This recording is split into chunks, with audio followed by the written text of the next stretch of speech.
Assalamu alaikum. Good morning, good evening, and good afternoon, ladies and gentlemen. নিশ্চয়ই ভালো আছেন। আজকের সাবজেক্ট পাকিস্তানের সবচেয়ে জনপ্রিয় অনেস্ট লেখাপড়া জানা বা এডুকেটেড এক সময়ের the most sensational cricketer Imran খানকে নিয়ে। তো আপনারা বাংলাদেশে যারা আছেন তারা নিশ্চয়ই তাদের কাছে ইমরান খান খুবই জনপ্রিয়, আমার কাছেও এক সময় ছিল বা এখনও আছে। সো বলে রাখি যে no doubt about that, the most honest and educated and popular in the history of Pakistan. Yet he's in jail, right?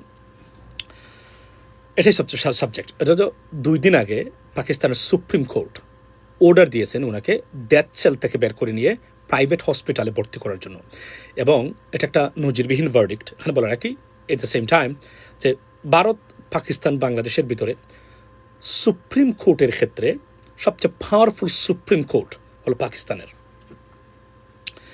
So এবং এটা নিয়ে সারা পৃথিবীতে খবর হয়েছে, পার্টিকুলারলি ভারতীয় মিডিয়া 24/7 কাভারেজ দিচ্ছে, এবং মনে হচ্ছে যে তাদের কোনো ব্যক্তি জেল থেকে বের হয়েছেন বা তাদের কোনো ভাই বা তাদের কোনো ভারতীয়। এটার কারণ কি? নিশ্চয়ই আপনারা you have ever thought about that? It must be a big issue, right? কেন মানে ভারতীয়রা ওনাকে আর এত পজিটিভলি তারা কাভারেজ দেন, এটা নজিরবিহীন। একটা শত্রু দেশের প্রধানমন্ত্রী তাকে এত সুন্দর করে কাভারেজ দেয় ভারতের মতো রাষ্ট্র, এটা নজিরবিহীন ঘটনা, কিন্তু unprecedented, right? Let me tell you why. Although he is very honest, educated, popular, but he is very stupid and naive enough to manipulate him by the Indians and Indian propaganda. Yeah, অর্থাৎ বুর্বক টাইপের, আবেগী টাইপের রাজনীতিবিদ, যে কারণে তাকে ভারতীয় পছন্দ। এবং সেকেন্ড কারণ কি, এর মধ্যে সবচেয়ে বড় কারণ কোনটা, সেটা হচ্ছে ভারতীয় সেনাবাহিনী, পাকিস্তানের সেনাবাহিনীর সাথে, পাকিস্তানের সেনাবাহিনীর সাথে তার চরম দ্বন্দ্ব, যে দ্বন্দ্বের কারণে ওনার পলিটিক্যাল ক্যারিয়ার শেষ হয়েছে, জেলে ওনাকে যেতে হয়েছে। হয়তো সেনাবাহিনীর সাথে দ্বন্দ্ব না হলে উনি বাহিরে থাকতেন, কিন্তু ক্ষমতাচ্যুত হতেন, কিন্তু জেলে থাকতেন না। সেনাবাহিনীর দ্বন্দ্বের কারণেই উনি বর্তমানে জেলে, এবং তার করুণ পরিণতি। এবং তার আজকের এই পরিণতির বিষয়ে আমি পোস্ট দিয়েছিলাম সেদিনই। আমি 4 বছর আগে বলছিলাম যে he will face A serious consequence, এবং তার ফেট যে এভাবে আজকে হবে এটা আমি বলেছিলাম। আমার এই ভিডিওর কমেন্টে আমি আমার সেই পোস্টের লিঙ্কটা আমি আপনাকে দেবো, পড়ে নেবেন। যেদিন উনি রাশিয়াতে গেছিলেন, রাশিয়া সেদিন ইউক্রেন আক্রমণ করে। আপনি তো জানেন ইউক্রেন আক্রমণকে সারা ইউরোপ মনে করে তাদের মানে সার্বভৌমত্বের উপর আক্রমণ, স্বাভাবিকভাবে এটা ইউরোপিয়ান কান্ট্রি। সো উনি গিয়ে বলছিলেন যে what a day to visit Russia, right? আমি সেদিন পোস্ট দিয়ে বলছিলাম this is the end of a political career, that's what exactly happened.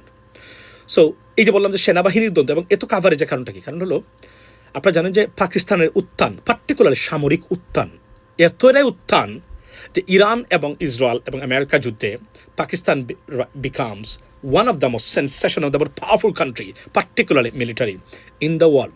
এতটাই পাওয়ারফুল যে, এবং এতটাই জনপ্রিয় যে, এতটা সুনাম অর্জন করেছে যে মার্কিন যুক্তরাষ্ট্রের প্রেসিডেন্ট প্রতিদিন ঘুমের মধ্যেও আসিফ মনিরকে স্বপ্নে দেখেন, বলেন যে আসিফ মনির একজন সিরিয়াস এবং তাদের মতো উনার মতো কোনো মানে সেনাবাহিনীর প্রধান উনি উনার জীবনে দেখেন নাই। আনবিলিভেবল। 1 বছরের ভিতর 3-4বার পাকিস্তানের মতো দেশের মানে সেনাবাহিনীর প্রধানের সাথে দেখা করা প্রেসিডেন্ট, বাকি তো আসেনি। নজিরবিহীন ঘটনা। এটা ভারতের মানে সেনাবাহিনীর প্রধানই পারেন নাই। বুঝে নিতে পারেন কোন জায়গায় পৌঁছেছে পাকিস্তানের সেনাবাহিনী। এবং এই পাকিস্তানের সেনাবাহিনীর উত্থানটাই ভারতের জন্য সবচেয়ে বড় বিপজ্জনক, তাদের আধিপত্য মানে বিস্তার করতে গিয়ে। এখানে অপারেশন সিঁদুর থেকে সব জায়গায় মার খাচ্ছে প্রতিনিয়ত পাকিস্তানের সেনাবাহিনীর কাছে ভারত। এবং পাকিস্তানের সেনাবাহিনী এখন শুধু পাকিস্তানের জন্য নয়, এন্টার মধ্যপ্রাচ্যের জন্য, শান্তি স্থিতিশীলতার জন্য নাম্বার 1 মানে প্লেয়ার হচ্ছে পাকিস্তান। এবং রিসেন্টলি যে 3টা চুক্তি হলো, একটা চুক্তি মানে সামরিক অ্যালায়েন্স হলো সৌদি, তুরস্ক, পাকিস্তান, আপনারা বুঝে নিতে পারেন। এবং পাকিস্তানের সেনাবাহিনীর অস্তিত্ব বা স্টেবিলিটি এতটাই দরকার যে আমাদের সারা সাউথ ইস্ট এশিয়া, বাংলাদেশের মতো দেশের অস্তিত্ব, শান্তি নির্ভর করে এখন পাকিস্তানের দেশের স্টেবিলিটির উপর। ইয়েস, আপনি মানবেন না জানি, অনেক মনে নয় আওয়ামী লীগপন্থী যারা আছেন ভারতীয় জিন থেকে তারা শুধু মানবেন না, কিন্তু যারা জানে এরা জানে এর কোনো বিকল্প নেই, কারণ ভারতীয় আগ্রাসন যেভাবে চলছে বিজেপি সরকারের মাধ্যমে এর কোনো বিকল্প নেই। সো তাহলে কী দাঁড়ালো, এই পাকিস্তানের সেনাবাহিনীর আপনি কল্পনা করেন মানে মার্কিন যুক্তরাষ্ট্রের প্রেসিডেন্ট প্রতিদিন আসিফ মনিরের নাম নিয়ে ঘুমান, এটা ভারতীয়রা মানে এটা মনে রেখে ঘুমায় কীভাবে? এরা এমনিতেই সংকীর্ণ এবং খুব ছোটো মন মানসিকতার মানুষ, জানেন তো আপনি, ভেরি মানে শর্ট মাইন্ডেড। তো তারা নিশ্চয়ই জেলাসি এবং মানে মেনে নিতে পারে না। এই জন্যই পাকিস্তানের এই যে ইমরান খানকে আনলে কী হয়, এবং আগেও পজিটিভ করেছে, কারণ এই কাজটা উনি করেছেন, সেনাবাহিনীর সাথে দ্বন্দ্ব মানে লাগছিলেন, এটা ভারত এনজয় করেছে। এখন যদি উনি আসতেন তাহলে তারা যা পারে নাই সেটা এনিমি উইদিন দ্য এনিমির মধ্য দিয়ে তারা করতে পারতো না। প্রশ্ন হলো তাহলে উনি কি পাকিস্তানের enemy? He may not be, but because of his naivety he could be an ideal enemy for Pakistan, because এই যে বললাম না মানে বুর্বক প্রকৃতির মানুষ এভাবেই হয়।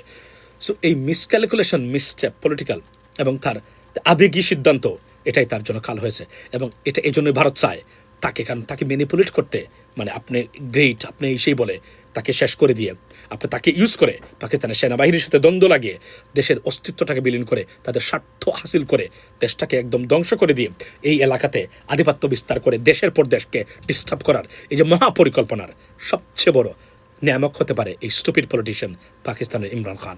Sorry for my language, because এই দেশের এই এরিয়ার শান্তি সমৃদ্ধির জন্য he could be a greatest threat right now. প্রশ্ন হলো বর্তমানে পাকিস্তান যারা পরিচালনা করেন তারা কি অনেস্ট, তারা কি সৎ? They are not.